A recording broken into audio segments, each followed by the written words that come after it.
Hi everyone, welcome back to the channel. Okay, so just writing a list because I forget stuff. I mean, eyes aren't very good, that's why I'm doing that. Yeah, so welcome to another video. This was a patio cleaning job that I filmed about 4 weeks ago now. Now, at the moment, I've got a bit of a backlog because I just don't have time to edit all the videos I make. So yeah, this is from a while back. Okay, so this right, yeah, right. So I get so busy sometimes that I quote from a picture. I'll get customers will contact me because I know I don't have time to go and visit them. I will ask them to send me some photos or give me their address, and I'll look on Google Earth.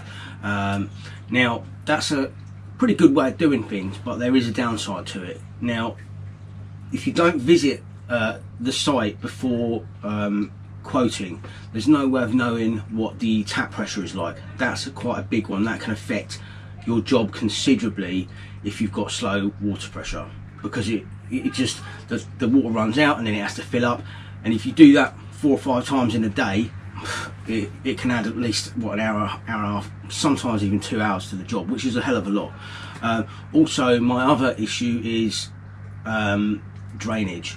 You can't see if there's a drain or if they've got any French drains. Basically, drainage is a real issue. You can't see. It's very difficult to tell where the gradient is going and whether you're going to have issues with pooling water.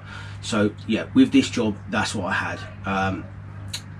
Tap pressure was brilliant, no problems there, but the issue I had was the pooling water. You'll see on the video, bit of a nightmare.